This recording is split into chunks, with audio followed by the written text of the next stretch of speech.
I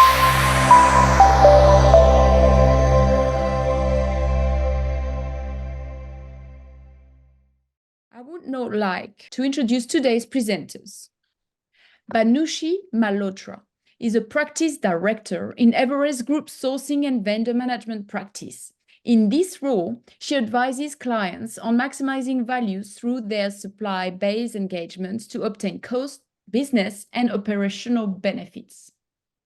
Nitish Mittal is a partner in the technology practice, leading the firm's digital transformation and IT services coverage in Europe, the United Kingdom, and Ireland. Nitish covers technology areas across artificial intelligence, automation, cloud, and interactive services. Ricky Sandrani is a partner in the pricing assurance practice, leading the firm's cloud infrastructure and cybersecurity services price and solution benchmarking capability. Ricky specializes in problem statements such as go-to-market pricing strategy, deal benchmarking, bid pursuit support, and sourcing cost rationalization. Rohitashwa Agarwal is a partner in Everest Group's global sourcing practice. Rohitashwa has rich experience across projects covering global business services growth and evolution strategy, location selection and portfolio optimization, cost optimization, impact sourcing, and GBS value proposition. And with that, I would like to turn things over to Ricky. Thank you so much, and a very warm welcome to everyone joining us today. Good morning, good afternoon, based on where you're located. I'll get us started, and to sort of set the agenda for today's event, if we move a slide, we're going to talk about, so just to set some context, Everest Group does a key issues survey, and we've been doing it for the last 6 years, since 2018, to understand key market sentiments, what are some of the key business objectives that enterprises are trying to solve for, and some of the key challenges that they anticipate in the coming year. Over 150 odd enterprises participated in the study this year as well, and over 40% of those were EMEA based. So we're going to use that study and talk a bit about what was a market sentiment that we've been observing in the market. And based on that, also talk through in terms of what are the 5 key trends that we believe will shape the IT BPO services market as we go through 2024. And then finally wrap up with 5 actions to prepare for 2024, and then obviously have some time for any Q&A. So please keep them coming. Feel free to ask us questions in the chat.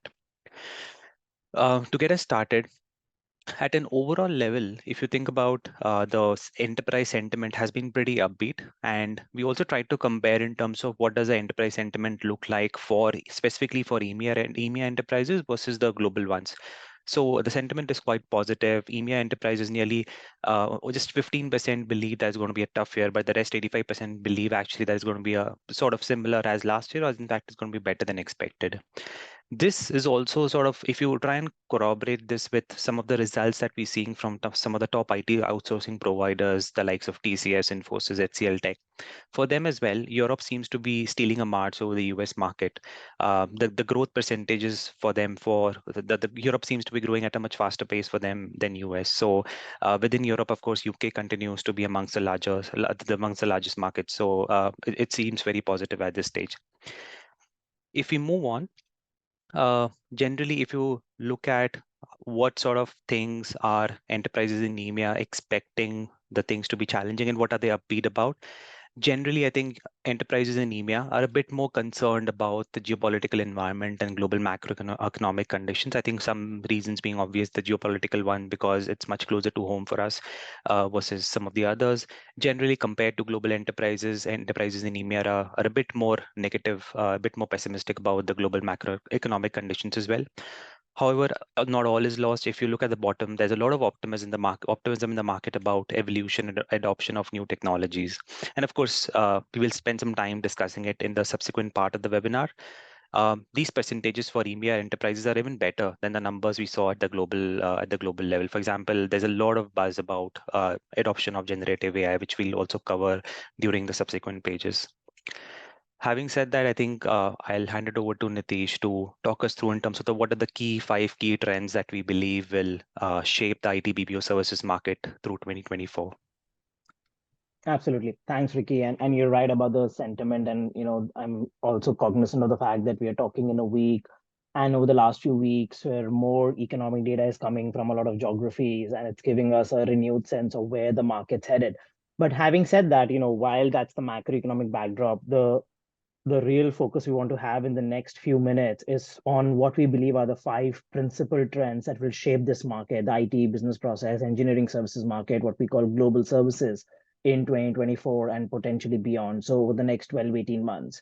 So we'll go through these five themes. We'll start with the first forecast that we have, which is really around how 2024 will be the year of doing more with less. So the real backdrop is, over the last few years in the pandemic, when there was a one-time spurt in activity on digital resilience, a lot of our clients got used to doing more with more. So more providers, more outsourcing, more initiatives. They're having to optimize now. So to shed a little bit more light on this, I'd like to invite Bhanushi to see, share what we are seeing and how this will progress. Yeah, thanks, Nitish. Rightly said, right? So the first thing that enterprises in EMEA and UK are thinking about is cost and margin pressures. That's their key business challenge that is expected in 2024, and very much in line with the macroeconomic conditions and everything that is going on, right? So cost optimizations, process efficiencies, top of mind agendas for a lot of companies that we talk to on a day-to-day basis. Having said that, if we move beyond costs, if we think about what are the other objectives that companies are thinking about, then if you see at rank 2 and 3 in 2024, there's a huge focus on adapting to new business models, as well as, again, the geopolitical and location risk angle, right? If I compare this part to the global perspective, then the geopolitical and location risk is not so prominent in global data as it is in the UK EMEA region, aligned to what Ricky was also trying to explain in the previous slides, right? So if we look at these two particular angles, they've really risen up the ranks from 7 and 8 to now moving up to 2 and 3. And looking at talent, which is now at number 4 from a number 2, there were, situations in the past couple of years when all our clients were just asking us about talent crunch, where do we get the right skill sets, which location should we go to, and so on and so forth. But that has now subsided and talent has moved to a more comfortable number 4 rank at this point of time. So all in all, cost is a major agenda. However, enterprises are also thinking about growth now, right? It's not just about saving money and optimizing costs. It's a lot about now accelerating revenue growth, right? So if you see the top business priorities going into 2024, you'll see that almost 60% have selected both accelerating revenue as well as driving cost optimization as the key priority. And it's sort of an oxymoron, right? But again, doing more with less is the key that enterprises have. And they want to achieve the same through their global services spend as well, right? But if you think about, what are the key areas that they feel will help them achieve this and what is different now in the upcoming years, then the main thing that comes out is technology. Technology modernization, using your suppliers to drive more, tech-related initiatives, innovations, or using your, other sorts of levers across the organization to drive more tech adoption internally within the firm. These are all very big examples of how enterprises hope to adapt, the whole do more with less kind of agenda.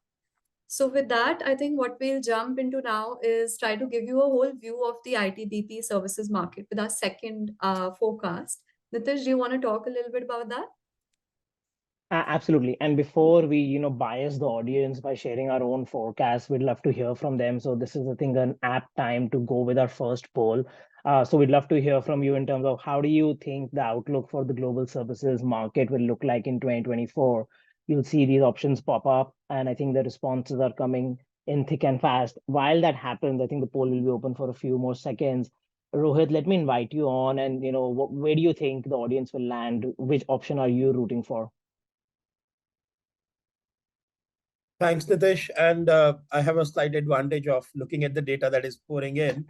So before we close the poll, just a sneak peek, a lot of people are being somewhat optimistic, and I'm not surprised by it, as we'll see very shortly in the data as well. Despite the macroeconomic challenges that are, creating uncertainty in the broader economic environment, within this particular industry, the global services, we see a fair bit of optimism.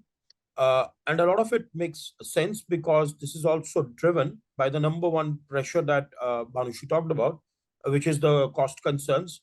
So companies are looking to outsource more, offshore more, and move more work into centralized, consolidated teams that can eventually help them with the cost management as well. Absolutely, looking at relatively higher growth in this region within this area as compared to some of the other market segments.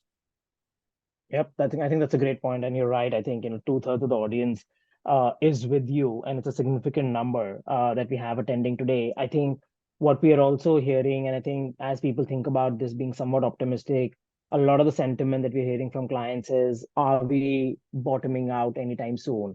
And I think that's something we will now dovetail into as we go through this. So Rohit, do you want to talk a little bit about what we're seeing in the market? Where are we seeing this as we go through the next few quarters? Absolutely, Nitesh. And this slide beautifully captures this kind of information, wherein we see what is the expected growth within the industry that respondents from the EMEA segment are expecting as compared to last year. And the way I see it, I see a lot of cautious optimism. Why I say that is because if you look at the far right, then the number of people who are expecting an increase of more than 15% has dropped from 13% to 8%. One could say almost half, nearly that. But if you look at the previous two bars, people who have moved to the 5 to 15% category has increased meaningfully. So a lot of movement from the adjoining two categories into 5 to 15% category, which is healthy. At a global level, we are not expecting the global services market to grow north of 5%. The forecasts vary, but they're all on the lower side of 5%. So EMEA, with 41% people expecting this to grow 5 to 15%, that's a very healthy sentiment. This is a combination of more outsourcing, more work moving into existing captives, GBS, and then more new setups as well. We will unpack this a little bit further. What is also healthy, just one more point on the previous slide, what is also healthy is that the percentage of people who expect a significant decline in spend is interestingly at 0%. And there was a very healthy number of responses to this study from senior execs. So that was also something that stood out. As we unpack this further, let's look at some more data in terms of what is the sentiment about where this growth will go. Last year, our key message was that every location will grow, every segment. And this relates to something you said in the beginning, Nitesh, that more is more. That was the headline message. There was a severe crisis for talent. People were not at the liberty of making choices, and they needed to ramp up fast. However, fast forwarding that to today, as Bhanushi also noted in her initial slide, that the talent concern has dropped from number 2 to number 4. Not that the talent problem has gone away. I always believe it's lurking around the corner, always ready to create some problems. But the fact is that the market is a lot more relaxed right now. Attrition levels are in control.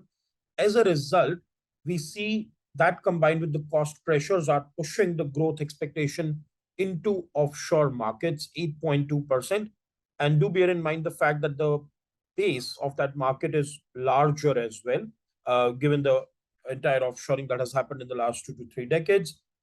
Growth will also happen in the nearshore and source markets, the onshore markets, but this is largely to remain muted, also owing to the inflationary pressures of the recent past, so limited cost advantage, and then the continued relatively stronger talent scarcity in these markets as well. Overall, in the last couple of years, we have tracked more than 600 new centers that were set up across the GBS or captive centers, as well as third parties are expanding. So despite talent market relaxing, companies are setting up new centers to tap into these markets and expand their access to talent. In fact, let's look at some more of that data on the next slide. Uh, Both the models, pure outsourcing to third-party providers and setting up GBS. Now, some of these GBS could be purely in-house teams, captives. Some of them could be hybrid of outsourcing and insourcing. But both these models are growing. However, there is a greater propensity to go for the GBS model as compared to a pure play outsourcing.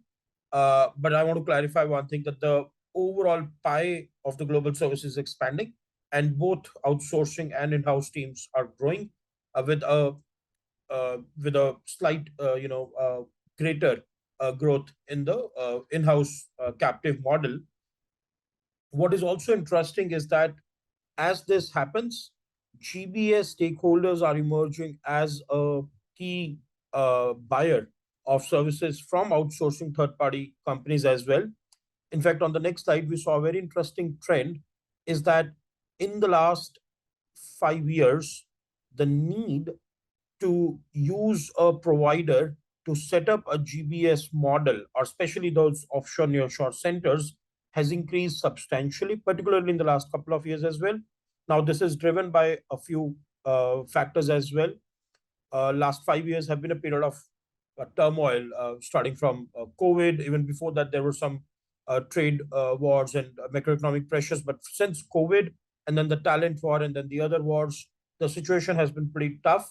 And companies are looking at assistance from third-party service providers to accelerate their journey, to optimize their capital investments, and to use the expertise of a provider to get settled in the first few years before they take over some of their captives.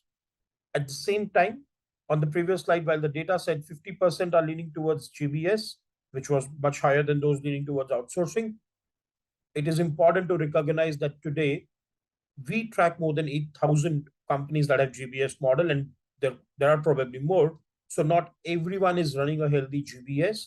As a result of which, we have also seen some divestitures, and the number of these divestitures has grown, and it is even higher, as you can see on the data on the slide, as compared to the global financial crisis. So, Nitish, I know you said do more with less, but I would say people are not limiting their options. They are looking at all the options available on table and trying to create a very balanced model on having the best of both worlds.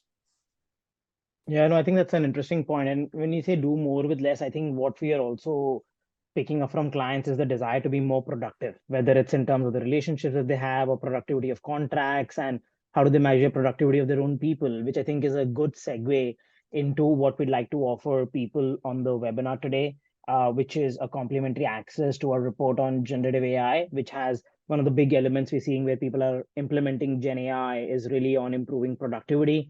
And I think this is one of the longest conversations we've had without talking about Gen AI. So I'm glad we are correcting it now. So we have a seminal body of work around Gen AI. And now what this report focuses on is not just where can Gen AI work. I think the focus is shifting to where does it actually work. So we are collecting a lot of empirical evidence and data in the market around functions, processes, areas, and industries where Gen AI is creating a more disproportionate impact. So, you will see, a link pop up in the chat. Please feel free to use it, and then you will be able to get a complimentary access to this report. And since we published this report last year, our coverage has evolved. And if you don't see something covered here, feel free to get in touch, and we'll be happy to help. So I think you should see that link pop up sometime soon. Let's move on. As we do this, I think one of the things we want to talk about was, we spoke about the outlook for the market. We spoke about where is that happening in terms of sourcing levers, areas that we are doing it, etc. But now we also want to talk about, what are enterprise expectations in EMEA? What do clients really want? Given that they're living in this age of poly or perma crisis, what does that mean in terms of what are they looking for and how will they approach this? So with that, let me bring in Manushi back again. And Manushi, what are we hearing from clients? What's on the mind? Yeah. So, Nitish, I think the first thing that, again, over here, if you see, is that the expectations from both outsourcing as well as GBS from their global services market is again towards cost, right? So, if you think about the do more with less story, the expectations over here is again repeating itself. We want the first objective to be cost optimization, the second one to be the contribution to top line revenue growth, and why both of these are to be achieved by the third level, which is called, leveraging your data and analytics, or maybe using some sort of process optimization. So it's actually a repeat of the same story when it comes to the expectations from your global services market. However, when we now focus on the outsourcing perspective, in the next slide, we'll see that it's translating in a different format, right? So what the key expectations are from providers are still the basic business unusual things: your product service quality, your flexibility, delivery time. All of these are still standing at a top three when it comes to ranking. And change that has happened over the past year, and this is kind of resonating across sentiments when it comes to enterprise expectations from providers, is the emphasis that they play on innovation, right? So Rohit really emphasized on the point that providers will be on their toes, right? Whether it's helping GBS organizations set up in a POT model, or whether it's helping enterprises themselves directly, providers still need to do a lot, and they need to do that through a continuous innovation and through a continuous tech modernization process, right? So when I talk about innovation as a whole, you have to, the providers need to understand that it's not just about doing some little initiatives and then terming it as innovation in terms of process improvements. There's a difference between the micro improvement activities and macro improvement activities that enterprises expect from providers. And there's a very well-defined criteria now that enterprises have sort of laid together, that they need to, bring in more ideas around technology. They need to bring in more new product development, new tech modernization initiatives. And these are the major innovations that enterprises are actually expecting from their providers going forward. So with keeping those sort of angles in mind, that okay, the sentiment has changed. Now it's not just about that pre-pandemic area when everyone was just thinking about service delivery and quality, and just making sure that our processes are not lapsing in the time of crisis. The sentiment has really changed. And now if we think about how the providers are able to meet these expectations, I'm just moving to the next slide. You can see over here that average enterprise satisfaction has been dropping, right? So this is a scale of 7 that we measured enterprise satisfaction on. And you see that it's moved from a 5 to a 4.8. And it's actually continuously been dropping, even in terms of the anecdotal evidence that we have. We talk to a lot of companies who are just coming to us and telling us that our suppliers are not meeting up to our expectations. We need them to be more proactive. Can you help us give perspectives on how the industry is performing in terms of the service provider market, right? So this overall sentiment has been going on for a long time. And one of the top factors, if you see on the right side over here, of course, significant downtime. The enterprises give an agenda, they give an idea, and it's not executed. There's a lot of downtime in delivering the service that they promised to. And of course, the second one being the lack of innovation again. So as long as both of these things keep playing out, there is a lot of dissatisfaction that is going to continue in the market. And very common question that we get asked is that, is this across industries? Is this across your services categories? And the answer is that yes. Okay, some industries and some regions do have greater level of dissatisfactions, but this is a very global trend. We've seen data across APAC, we've seen data across EMEA, as well as the North American markets. And this is just a global trend that is continuing to grow even stronger. So with that, now if we think about what are the action items that enterprises are taking in order to sort of manage their provider portfolios, and think about the actions that they should be doing to manage this dissatisfaction level. The first thing that we're seeing is that there is a large scale realignment of work within your provider portfolio, right? So organizations, instead of just thinking that, okay, we are going to stick to the same suppliers, they're actually going out in the market and seeking specialists. They're seeking new tech providers as well. They're trying out new innovations with even smaller firms such as startups, more tech savvy firms, more agile firms. So all of these areas are coming more into the provider portfolio, and enterprises are very open to experimenting these days, right? Which I think is a wonderful thing. So there's a lot of new technology coming up into large legacy enterprises as well. A lot of things are changing, and that is amazing. I think this is a good segue into Nitish's next section as well, which will talk a lot about technology and give you a view of what is happening within it. But within the provider portfolio itself, there's a lot of addition of new suppliers, as well as a little bit of rebalancing of work, I would say. That if there were some work placement decisions which were not completely optimal at one point of time, now that sentiment has changed, and there's a certain level of scope rebalancing that is being done when it comes to enterprises.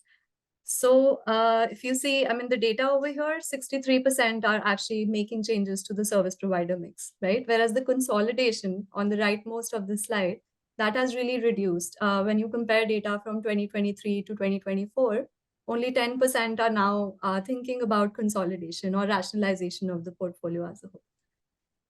So with that, I think, again, leading into Nitish's next segue into the technology aspect, into the bill rates aspect, what do we do with service provider bill rates going forward? Yep. And I think, before we get into technology, we'd also like to talk a little bit about what's happening in terms of, outsourcing contracts, but also how service providers are dealing with it and what are enterprise expectations around, the commercial aspects. And I know, Ricky, this is a subject that's close to your heart and expertise. So why don't I bring you in to talk about our forecast number 4? Sure. Thanks, Nitish.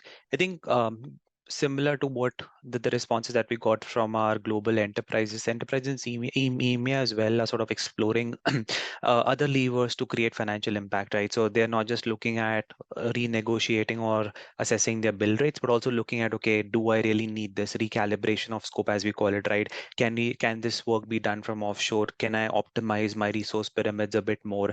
What is the right skill premium? I think this is a question that we've been increasingly getting a lot over the last couple of months, is that what sort of skill premium would you attribute to resources working in the generative AI space, right? What do Gen AI architects typically cost?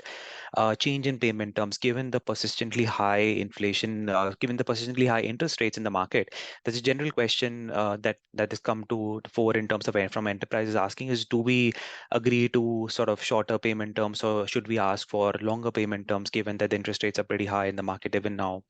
A lot of focus on transformation where clients are looking at self-funded transformations, right? So they're of course looking at the transformation story, but then is there an ROI attached with this? And even more increasing emphasis on, okay, what's the return on investment, on how long will this transformation pay me off and how long will it take, and what is the level of returns that I'm expecting out of it? Automation, of course, given the general buzz about generative AI, we are expecting, for example, we were doing this analysis for, I think, for digital workplace services, and we assessed that just due to generative AI alone, there's almost a 5 to 15% additional incremental productivity gains to be had. So there's usually, let's say, over a 5-year period, if you would expect somewhere between 25 to 30% gains in productivity improvement or continuous improvement due to generative AI alone, that number goes up by an additional 5 to 10% alone over the 5-year period. So there's a lot of gains to be had from there as well. And of course, I think given the persistently high inflation rates that we've had for the last couple of years and the significant fluctuation in exchange rates in a lot of countries, enterprises also relooking at how they pay for coal or how the FX impacts their bill rates, right? So there's a lot of work being done around reshaping the language in some of these clauses around FX and COLA. So those are some of the other non-financial, I say, non-rate card related levers that enterprises in EMEA as well as globally are looking to sort of keep their outsourcing costs in check.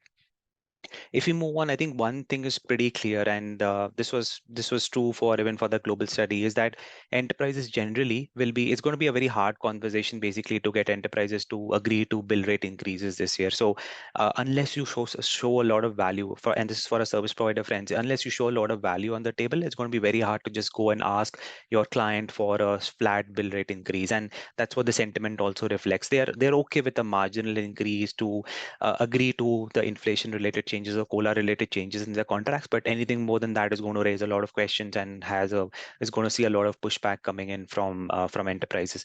The general rate of change, I think, so and compare and contrast. So 2023, the average expected rate of change was about 1 to 3%. And now, if I compare and contrast to what we saw in 2022, was roughly close to 5% as well in a lot of, say, high-end skills like cloud and cybersecurity.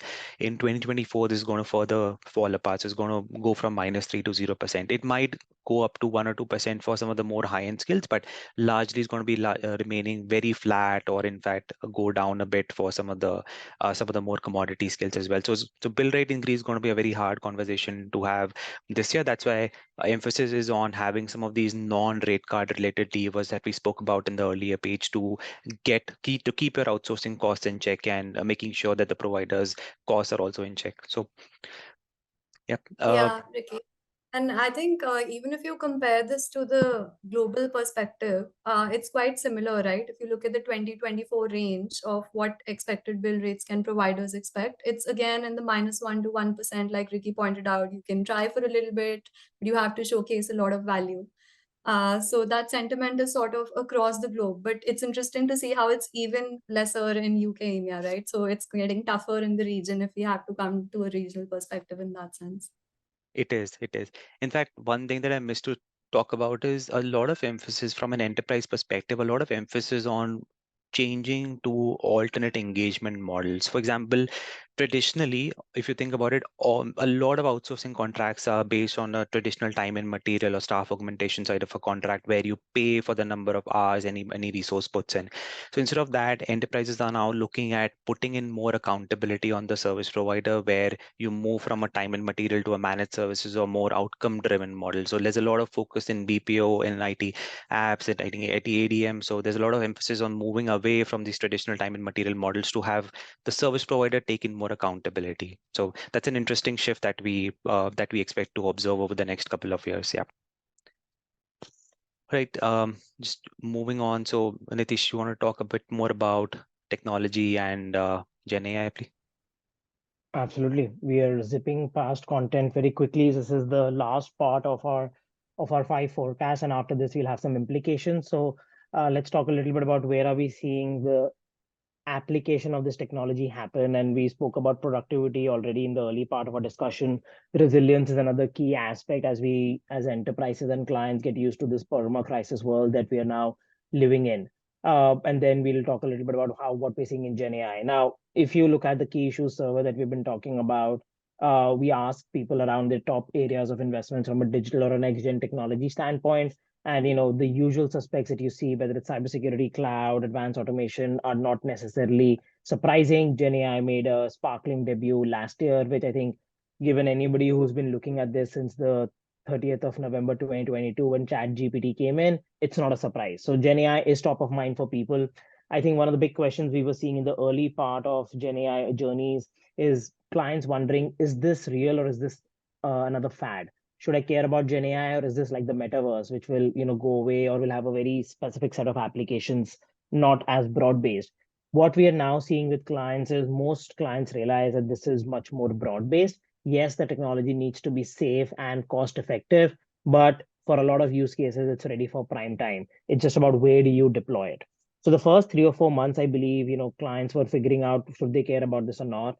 We believe clients then moved to a lot of experimentation and pilots over the last year, and we've seen some early results of that. When we looked at expected impact of Gen AI amongst enterprises, nearly 2/3 said that they were using this to improve or transform their workflows, which again, if you look at the co-pilot sidekick framing, that makes a lot of sense. So we're seeing Gen AI get embedded in a lot of applications, a lot of technologies. And then about a fourth of these respondents spoke about improving efficiency and productivity, because software productivity for a few decades has been plateauing. So this has provided it a fillip. So the second phase, which was most of last year, was around experimentation and pilots. Even in a tough macroeconomic background, people got some additional budgets to play around with Gen AI. And what we saw was that the impact was different in different areas of tech and tech services. For instance, in areas like testing, design and architecture and coding, across generally the software development lifecycle, there was a higher impact. but areas where you still needed a lot more of the human in the loop were areas like requirements gatherings and deployment, which again you can understand given the subjectivity, the complex requirement, and the archetype being very different. We believe, after those initial pilots, clients are quickly and they want to move into the third phase of their Gen AI journey, which is how do I move from pilot to production? So there is a real desire to understand where can they scale Gen AI, and to my earlier point, not just where can it work hypothetically, but where does it actually work given all the experiments we've had till now. And if you just look at some of the statistics around where we are seeing this happen, we are seeing a lot of this happen across areas and multiple processes. So we are seeing 15% deploy across various processes, which is still a smaller share, but healthier than other technologies. We are seeing people conduct early pilot projects, which you will see at the bottom left. And then, we see a third of those people still using Gen AI to explore specific use cases, whether it's, to test feasibility, but also benefits. And, if you look at specific functions beyond IT, where a lot of this is getting deployed on the right, in EMEA tends to be on data and analytics, which is not a surprise, especially around visualization, managing your data pipelines, etc. Customer service or contact centers and customer experience management is a prime area, both to improve agent experience or agent handling time, for instance, as well as customer experience. Content generation, content supply chain, and what we're seeing on marketing and advertising is again a big area because this creates a great first draft of work. So effectively, what we're seeing is that how and some areas where this is happening for real. But I think the biggest desire, as I said, where clients will focus on this year and the better part of next year is how do they move it to production? They don't just want to be in pilot purgatory and do this on a small scale. They want to move and see where this creates disproportionate impact. So we've done a lot of these cuts on different industries, functions, and processes. And one of the ones specifically on financial services, which obviously is a big focus for us and our clients here in EMEA, talks a little bit about how do you see some of these large banking and FS firms uh, looking at different use cases within that vertical. And the way to read this analysis is, yes, there are some areas which are really crowded, like customer service and support, which I spoke about earlier. But where we are seeing some early adoption or relatively mature adoption happen, if you look at risk management, regulatory compliance, or robo advisors in wealth management, those are the areas where clients now have some early impact that this works and this works really well. Second, they are now getting more formal approvals in place. They're trying to make sure that they can scale these investments. So in summary, what we are likely to see over the next 12 to 18 months is show me where the juice is worth the squeeze. So if you can show your clients where that early impact makes sense. Second, as a provider, if you're a provider on the call, how do you show your clients where you've implemented Gen AI? I think clients also want to see you drinking your own Kool-Aid. And third, identifying where do you have formal economic approvals and budget owners to scale these investments. So I think this year is going to be the year of focus on Gen AI, not just sort of a spray and pray approach. So that is what we're likely to see, and we will continue to see some of this. In fact, we have a full landing page where you can see some of our research. I think this is a good segue into our second poll. So we'll bring those options up. This is really about, where do you see or where do you anticipate are the key challenges as you move in your journey or your client's journey towards Gen AI adoption? So Ricky, as you were talking about this earlier, again, which option are you rooting for? I'm actually clearly rooting for something around organizational readiness, because for me, I personally believe that to make sure that the make sure that Gen AI initiative is successful, you need to have a very strong data layer, right? So all your data needs to be very clean. It has to be processed very well. So I think a lot of organizations are not really ready for that at this stage. So that's a lot of preparation will happen this year, I feel, in terms of getting all those data analytics platforms in place and then start with some of those use cases, limited use cases going into production. Absolutely. I think that's a great point. And I think really that focus on productivity as we get back to that slide, I think is really important. And if you look at some of the early results of the poll, I think it's quite interesting. I think the top two options right around unclear ROI, where I think we really have to focus on the big V word value. And I think it's interesting that half of our respondents feel limited organizational readiness. And I think I couldn't agree more. In fact, when we talk to a lot of our clients, we see that they talk about an AI problem, but as they go on that journey, they realize they don't have an AI problem, they have a data problem, they have a change management problem. So I think that organizational readiness is really, really important. So Rohit, with this, let me hand it over to you, for the home stretch. Hey, thanks, Nitish. And it's really interesting how our attendees today have responded to this question. We also asked this as part of our recent studies, and let's look at some of that data on the next slide here. So when we ask people that what do enterprises expect from their providers to support a successful integration of generative AI, uh, there are a list of requirements that come up, and we have listed them here in the decreasing order of priority. But clearly, there are three clusters, and I would comment on the two that we just now spoke about it: unclear ROI and the organizational readiness. So if we go back to the slide with the list of these areas, and we look at the first and the third, so enterprises are seeking that technical expertise, and it could stretch into many different areas. It could stretch into areas of creating that data infrastructure and clarity, consistency. It could stretch into expertise with regards to the implication of one change on how does that cascade through the organization and how do you manage that. But it's also about what are those use cases and what is the ROI. Nitish, in the last 1 year, year and a half, the number of use cases that have emerged are literally exponential, and companies are struggling to stay focused. Anybody and everybody wants to solve every problem with generative AI, and that's not likely to happen. It's not required. You don't want to take a tank to a gunfight all the time. So having a robust business case, identifying those real use cases, kind of number one area. And then of course there are other areas of support, whether we are talking about how there is that overall value chain transformation. So that also feeds into the organizational readiness to implement the change end to end.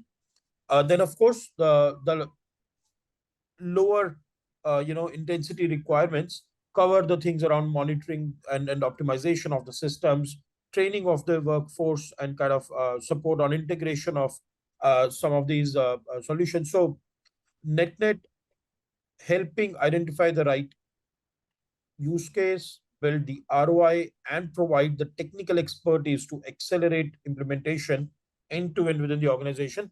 That's kind of the top requirement. And if providers can help their enterprise clients channel their energies, then that is where the most value is.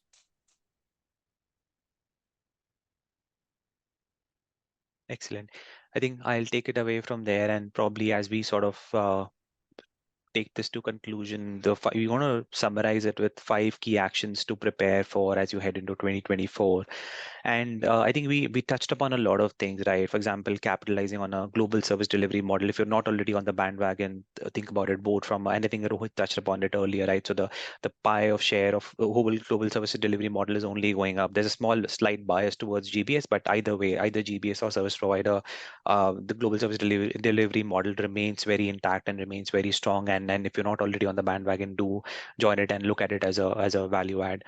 A lot of organizations are also, I mean, thinking about it in this way that the talent war has stabilized, right? If you compare and contrast to where we were in 2022, there was we were sort of in an employees market per se. It was, we were typically operating in a seller's market, but it has moved, right? It has moved significantly since then, and the stabilization in the talent war has actually provided enterprises an opportunity to access superior talent at a very reasonable cost.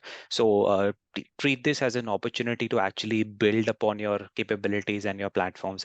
Similarly, I think if you think about the locations, right? So beyond just in terms of processing in enough volume, I think we're seeing a lot of locations have really matured in terms of being able to provide access to a lot of very good high and good quality talent in terms of both capabilities. So There's a lot of locations in Eastern Europe and in APAC, which we've seen mature significantly, and they're able to provide a consistent delivery of good quality talent. And then finally, there's an opportunity to combine tech and ops in a more intimate way. As sort of, if you think about it, in a lot of outsourcing contracts as well, we're seeing a lot of as a service deals getting signed. When I say as a service deals, it's the owners of the underlying platform as well as the overlying managed services completely lies with the service provider. And this is a good way even to move your cost from a capex to an opex model. But yeah, there's an opportunity. There's a strong opportunity to combine your tech and ops in a more intimate way as they sort of get housed under a single roof for a lot of locations. So those are our key takeaways as we sort of wrap up this session.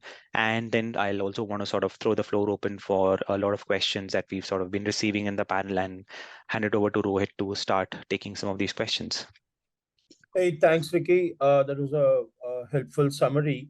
And we have received a lot of questions. We'll dive right into that. Just a reminder to all our listeners today that we are offering a complimentary copy of the report on research on generative AI. So you can use the link in the chat window to request a copy of that report. Please make sure you take advantage of that. So we have a long list of questions. Let's see how many we can cover. Nitish, let me come to you first. I'm combining a couple of questions here. So there's interest in understanding what are the specific trends or expectations in the CX outsourcing market or the customer experience outsourcing market. There is another related question that there have been a lot of M&As in this industry over the last couple of years and mergers between large outsourcing players. How do you think, in terms of the that impacts the level of attention, prioritization of these large players, and then versus how they operate versus how the mid-scale players operate? So generally, Nitish, help us understand what are the top observations in this industry in line of the changes in the last couple of years. Absolutely, Rohit. Great question. And, off the bat, I'd encourage people asking some of these questions also to get in touch with my colleague, David Ricard, who's our foremost expert on everything around contact centers and CXM. But I'll try and do justice to that question. So I think there are two things we're seeing. I think the CX outsourcing market was anyways going through a period of vendor consolidation or scope consolidation before Gen AI hit them, right? So we've seen, Teleperformance, Concentrix, Webhelp, and a lot of the others, right, do these moves over a few years. I think the market was maturing at the top. I think what the second thing that happened is, Gen AI, as we saw earlier, one of the early impact elements or functional areas where it's really impacting is customer service. And, you don't have to take our word for it. You can look at the, stock performance, share price, or a lot of these companies exposed to CX outsourcing in the last year to see the investor sentiment around it as well. So I think what's happening is, both a combination of structural changes over the years and now Gen AI throwing a spanner in the wheels is changing the way the value from customer experience outsourcing in the future will happen. I think in terms of where people are adopting this and how that's happening is twofold. One, I think they're trying to think about one, in some ways, we've always had chatbots, we've had intelligent virtual agents, and we've had customer service support that. But the degree of responses, the fidelity of responses was always a little bit funky. We are starting to see that get turbocharge with more contextual virtual agents and better quality of responses to improve the effectiveness of customer service. That's one. The second thing that's happening is I think the agent experience is a crucial dimension in customer experience outsourcing, right? So because it's still a very people-driven process. So how do you make your agents more productive? I think the industry had hit a little bit of a brick wall around that.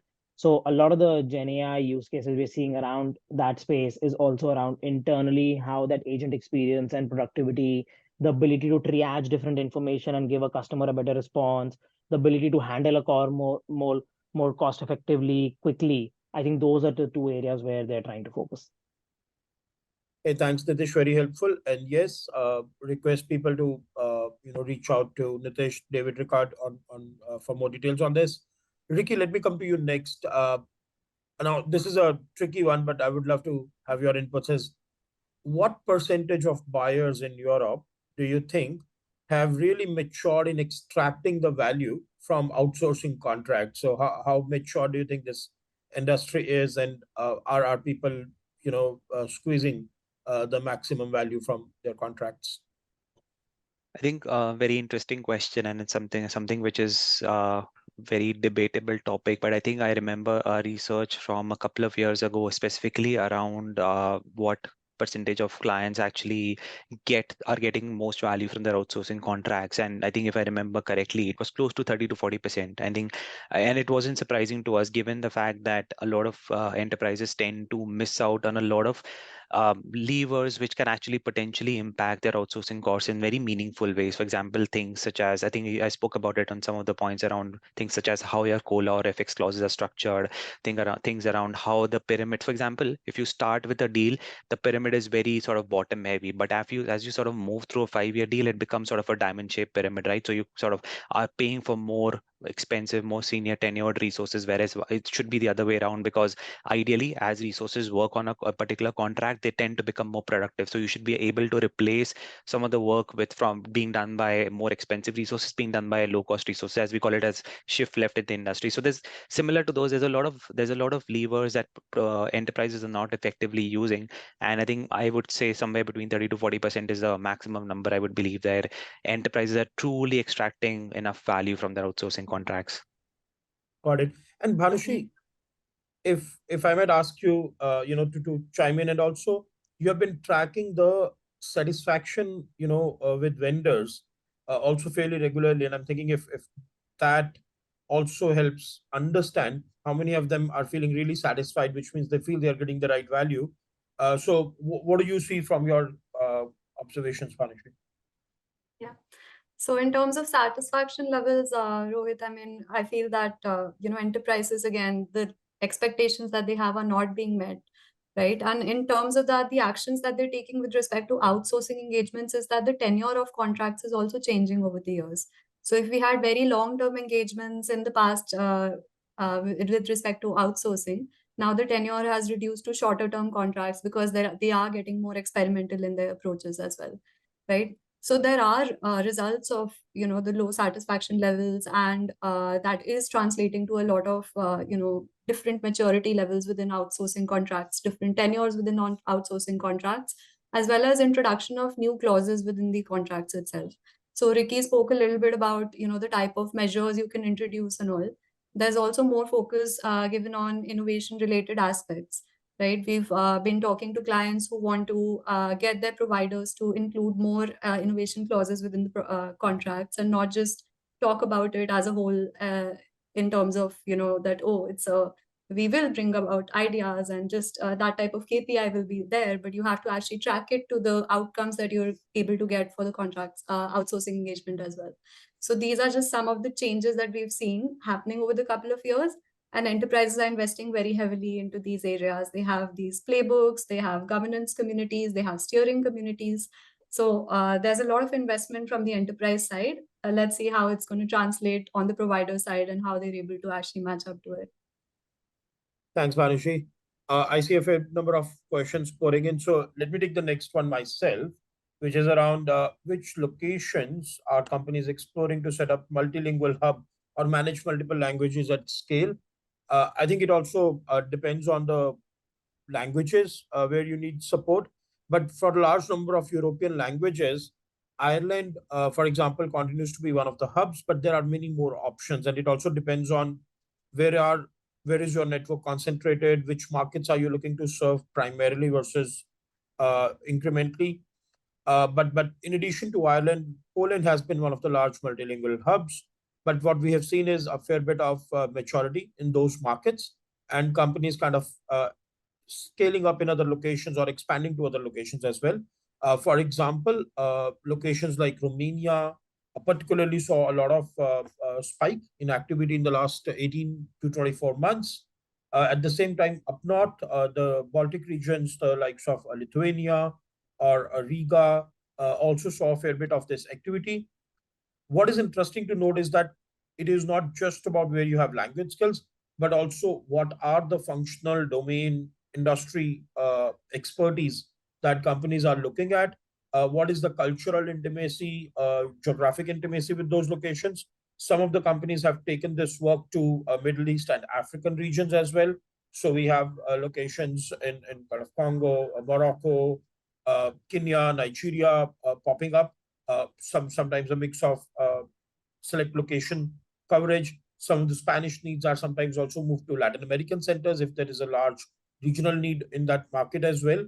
And some companies are even setting up multilingual teams in their Asian centers if the scale is within a certain limit and not like a very large. So it really depends on not only where you can find, where naturally you find talent, but also on the competitive intensity, the overall portfolio balance. And as a mix of that, the decision needs to be taken. The obvious location may not be the best choice for you. That's the only thing I will say. Let's see, we have time for one or two more questions at max. Let's try one more at least. Nitish, let me ask you this. Do you think EMEA companies are likely to spend more or have a major emphasis on diverse spend? Yep. No, that's a great question, and I'll try and do justice in the time that we have.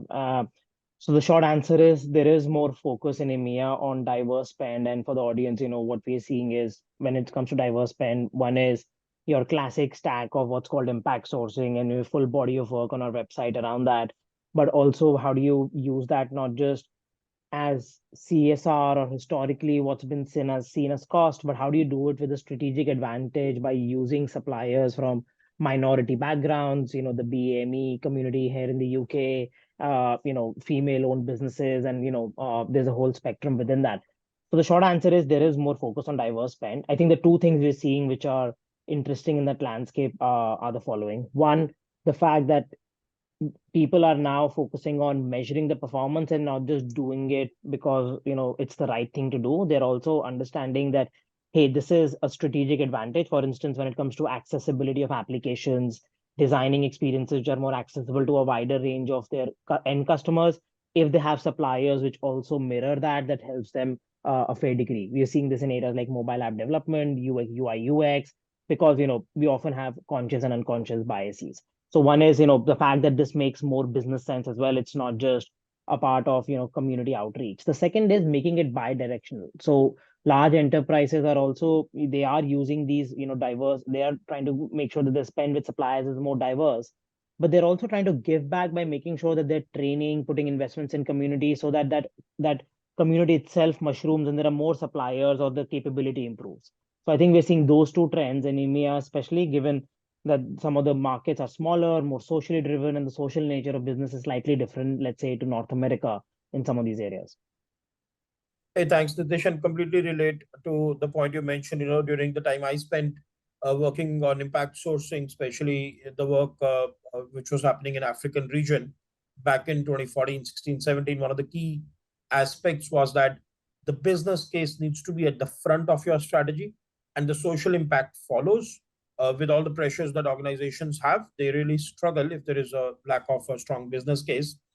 But also, I would say that even within the set of options within diverse or diversity related initiatives, what is taking a priority, and we did a research on about 50 plus GBS on what they're prioritizing in their broader sustainability initiatives, is that initiatives where there is a more urgency to execute, whether it is driven by talent needs or governance needs or kind of other regulatory needs, whatever has more urgency gets prioritized. So very realistically, sourcing leaders, GBS leaders are responding to what the business is prioritizing, and beyond a point that determines the agenda. So with that, let me conclude the Q&A. We are almost at the end of the time. I'll make one quick reminder on the complementary research that we are offering. So request everyone to make use of that. If there are questions we could not cover, we will get in touch with you, or feel free to reach out to me or my fellow panelists. You have the contact details.